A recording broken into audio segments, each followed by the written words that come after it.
So today I will talk about the symmetry breaking and condensed matter physics. So this is a very general introductory lecture or introductory lecture about how symmetry, breaking and symmetry is connected to the condensed matter physics.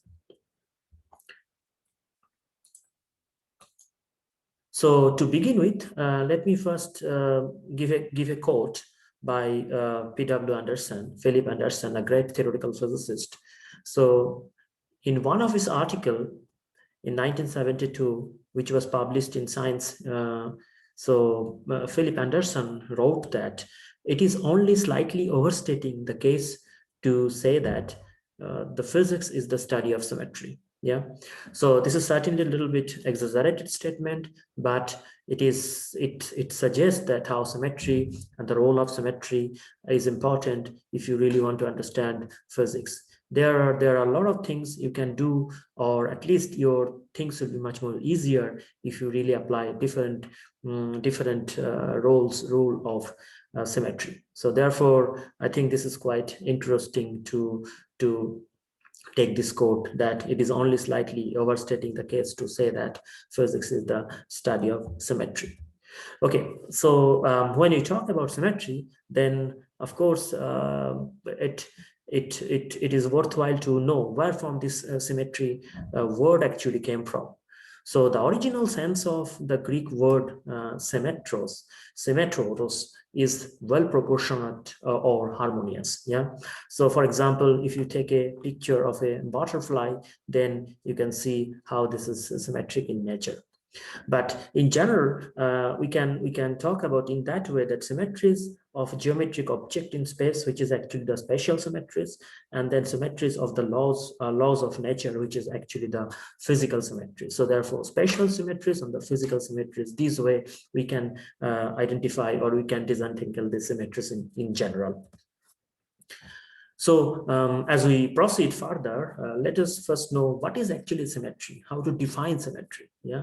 So to answer this question, one can tell this way that when we talk about symmetry, naively it means as we look a system from different perspectives, different point of views of the system looks the same. Or better scientific description would be, though informally, under such and such transformations, the state of the affairs remains same. So this is one way one can actually define symmetry. And another simpler definition of symmetry is that a matter is symmetric or has a symmetry if we do specific things on it, and after this operation, this looks exactly the same way this did before. So that means if you have an object, whatever object you take in your hand, and then or somewhere placed, and then you make some kind of operation on it, and after you finish this operation, the object should look as it was before. Okay, so that was the fundamental definition of symmetry. And when you talk about symmetry, so the great mathematician Hermann Weyl, one should really give some few quotes from him. So in his famous book, this is the classic book on symmetry, named Symmetry, from 1952. So he made this kind of statement, two statements. The first statement is that symmetry denotes that sort of concordance of several parts by which they integrate into a whole. So beauty is bound up with symmetry. Okay, so he made a very nice connection with beauty and symmetry. And he also made another very nice statement about this symmetry. Symmetry is a vast subject, yeah, significant in art and nature. So that means it's not only, it is not only applicable in mathematics.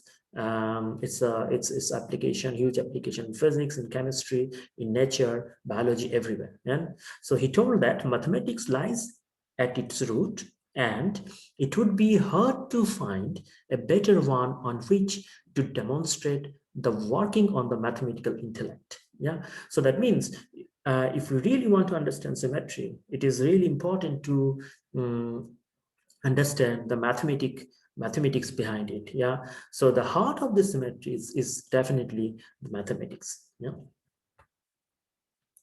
So okay, so you know that as we try to visualize or try to understand symmetry from a general point of view, from our real life point of view, then it makes sense to at least give two examples where it is symmetry is actually much relevant. For example, left side, I made this is a photograph of Taj Mahal, the famous Taj Mahal from India, which is located Uttar Pradesh, a state of India, is Agra. So you see, this is a beautifully symmetric event. You can see a reflection on the water of in the Taj Mahal. So this is a symmetric object. It's all these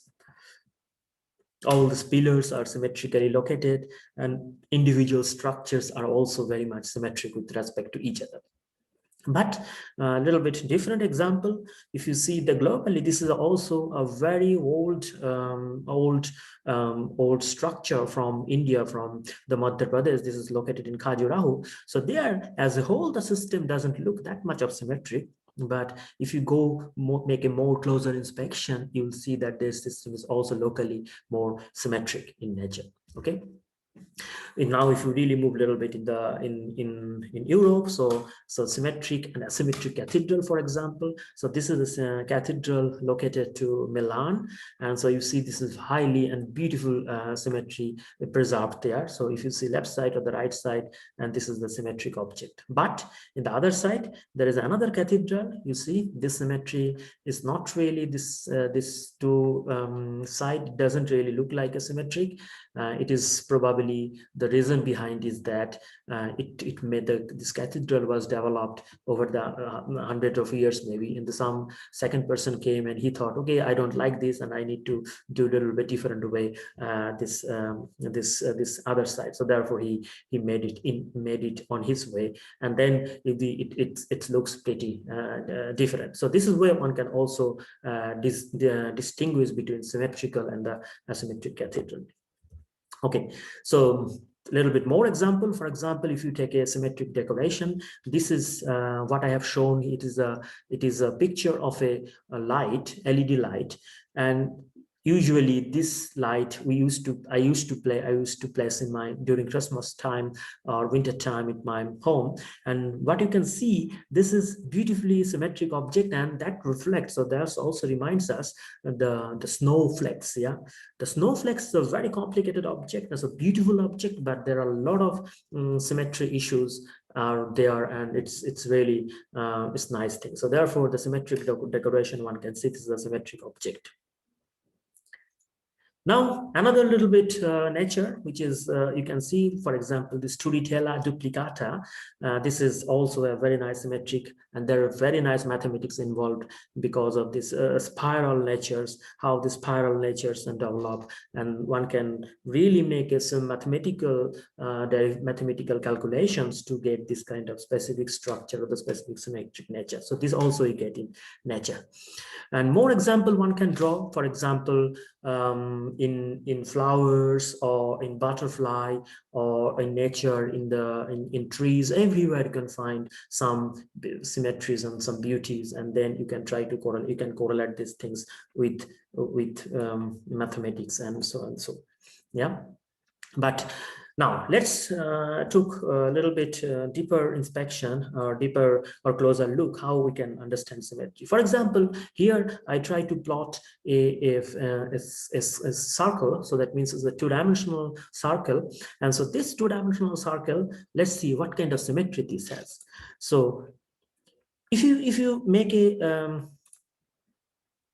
a two line, which is actually passing through the origin, I mean to say that this is the diameter or the radius, and then what you can see, this system is completely identical with respect to this, or with respect to plane, this system is very much identical.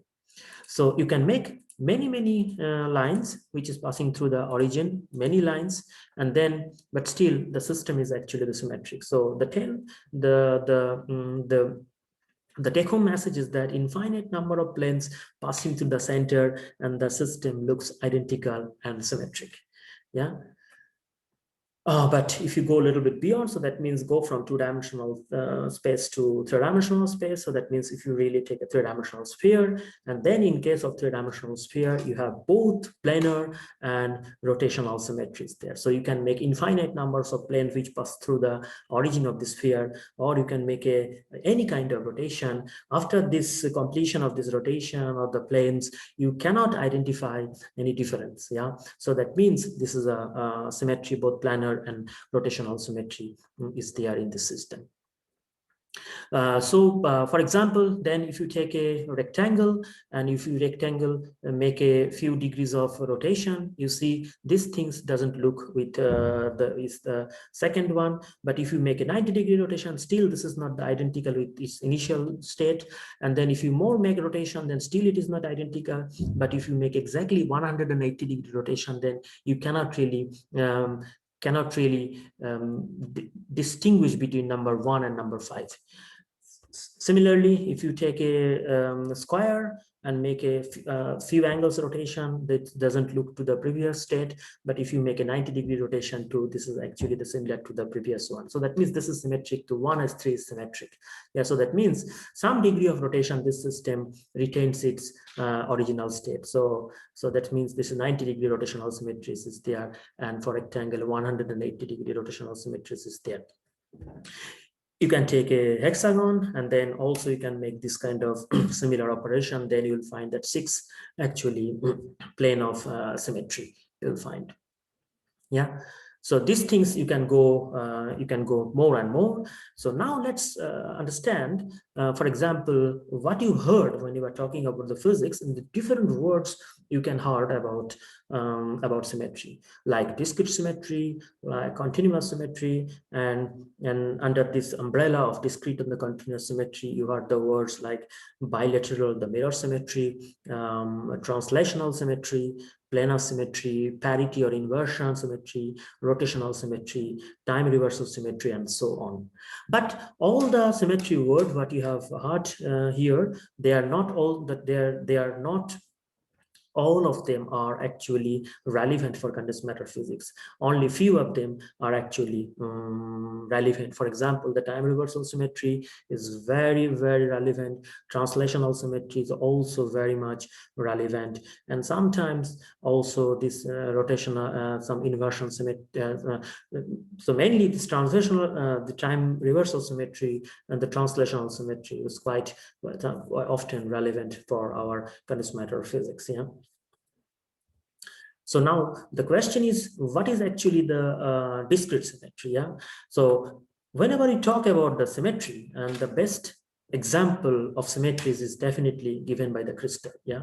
So that means if you really want to understand symmetry, then it is good to understand the crystallography and good to see crystallography. And because these crystals or the crystallography do possess a discrete symmetry group.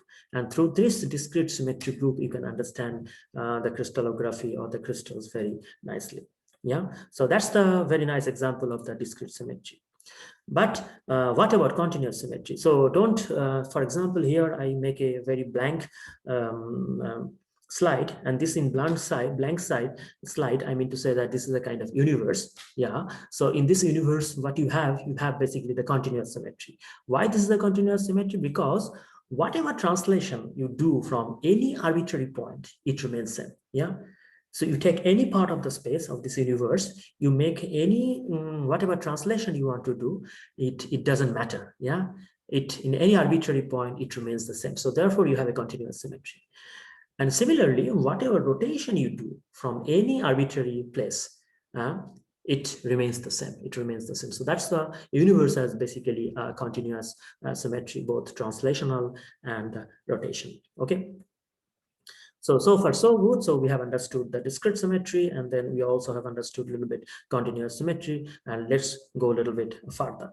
So when you talk about the crystals, yeah, in crystals you have many symmetries you are talking about. In general, we use the word, for example, the congruent. The congruent, and this in the branch of this congruent, you see this translational mean when all points of the object undergo and equal displacement in the same direction. So that is basically the translational symmetry. And the rotational means all points on the axis will not change their position. So that is basically the rotational. And then you have also this rototranslational or screw movement. For example, this is a combination or the product of a rotation, and then you have the translation. Yeah, so these things combining this rototranslational or the screw movement, this can happen both clockwise and the anti-clockwise. Yeah. And then you have this when not congruent. Yeah, then you can think about you can talk about this inversion. For example, symmetry operation with respect to a point, that is actually an inversion. And then you can also talk about reflection, that means the symmetry operation with respect to plane. Yeah, and the roto inversion, so that means combination of the product of a rotation around the axis and an inversion along the axial direction. So that's the roto inversion. And similarly, you can also talk about roto reflection. That is the product of a rotation by a reflection with respect to a plane perpendicular to the axis. And you can also you can move further. For example, you can talk about this glide plane. So the glide plane means the product of a reflection by a translation parallel to the reflection plane. So all these things are necessary if you really want to understand the symmetry of a crystal in general. Okay, so when you talk about the symmetry, and because as already Hermann Weyl told that heart of the symmetry, or we understand that heart of the symmetry is basically mathematics. So there we must remember one outstanding mathematician, the great mathematician, so Emily Noether. Yeah, so she was definitely a great mathematician, and she has an outstanding, extraordinary contribution in symmetry and conservation law and its relation. Okay, the thing is that, as we know that from the school level, we were taught that, okay, everything in physics is basically depends on the conservation law. Yeah, conservation of momentum, conservation of energy. Yeah, so but there is another way one can view this. We can come to this point, this conservation laws is also can come from the symmetry argument, and that is the beauty of Emmy Noether, what she actually formulated. Yeah, so two important statements from about Emmy Noether. The first made by Albert Einstein. So that was he told that Fraulein Noether was the most significant creative mathematician thus far produced since the higher education of women began. This is a very important statement. And then Hermann Weyl also made another nice statement. She was a great mathematician, the greatest I firmly believe that our sex has ever produced, and a great woman. And of all I have known, she was certainly one of the happiest. Yeah. So this is about Emmy Noether, but she was a German. She born in 1882 in Germany, and she was a great mathematician. She was the daughter of a great German mathematician, Max Noether, and she got her PhD in 1907. But in 1907 to 14, she teaches at University of Erlangen without pay. That was really strange, because at that time in Germany, the education for women in the job sector, it was not so trivial issues. Yeah, so that's clearly demonstrate this kind of the RCV. Okay, anyway, so in 1918, Noether's theorems published. So that was very important for symmetry, and this theorem states that to each continuous symmetric group of the action functional, there is a corresponding conservation law of the physical equation, and vice versa.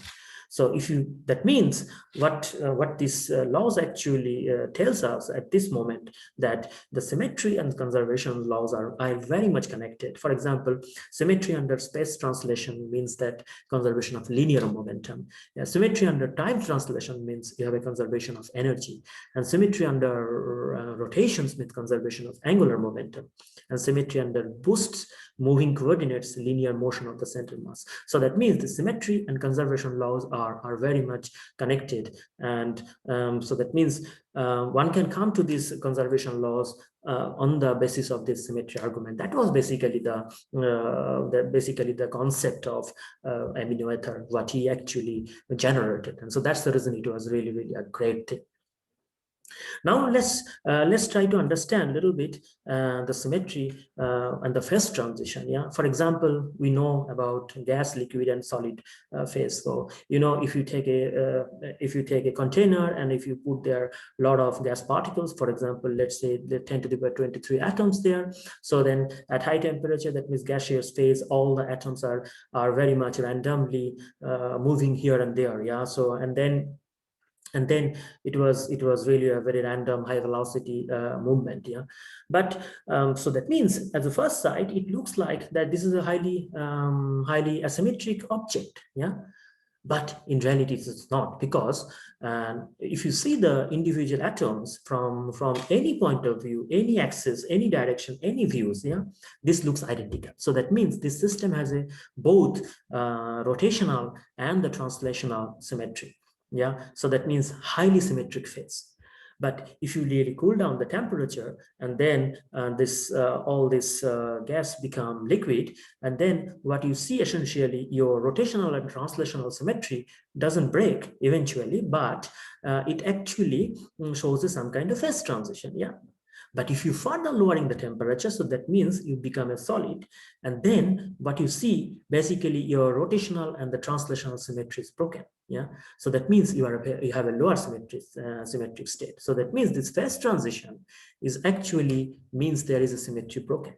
But one should really put this argument a little bit differently, because basically your symmetry or the broken symmetry leads to phase transition, or broken symmetry consequences of the symmetry broken or breaking symmetry is basically the phase transition, not the other way around, because it not necessarily has to be that phase transition means you have a broken symmetry. The classical example is basically gas to liquid or liquid to gas, where you have a phase transition, but essentially there is not really symmetry broken in general. Yeah.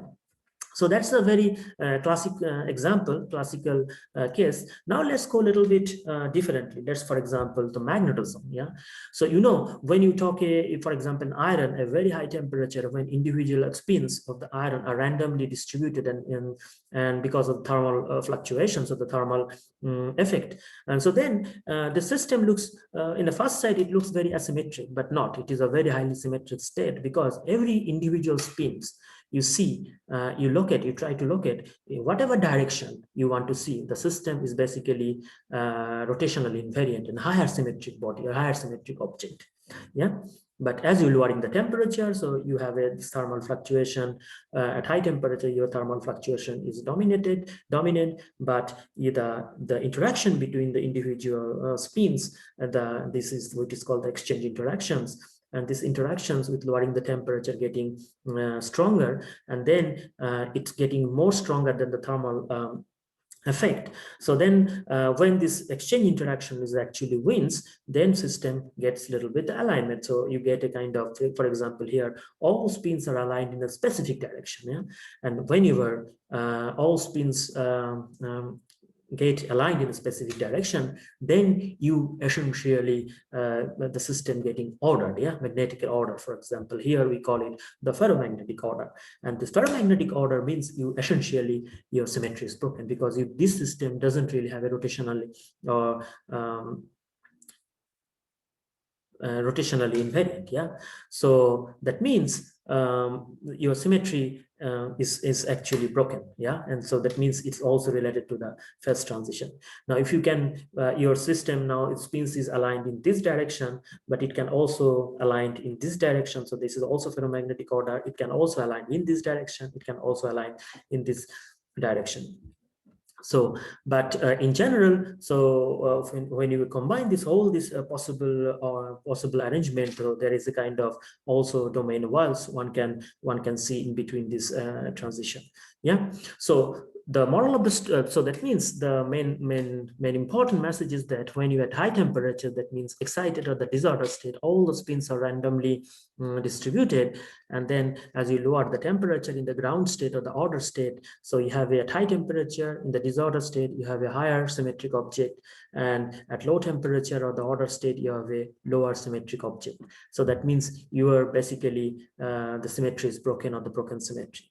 And the more mathematical or the technical word would be like that, the ordered ground state not having the full symmetry of the Hamiltonian. We have not so far discussed about the Hamiltonian, but this is a little bit technically one can talk about.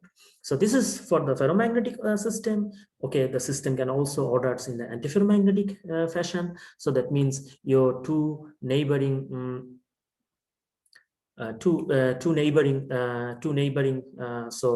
two neighboring spins are actually anti-parallel to each other, and then antiferromagnetic order. There also you have a broken symmetry, and the order ground state not having the full symmetry of the Hamiltonian. So this way you see we have a broken symmetry means you have a phase transition, or the symmetry broken, or the symmetry broken means consequences is the phase transition. So in principle, symmetry is a very vast subject, and in condensed matter it has a wide application, not only in magnetism but also in superconductivity, even post condensation. Everywhere one can take these ideas of the symmetry and try to understand these things. So I hope this presentation will be helpful as a starting point for understanding this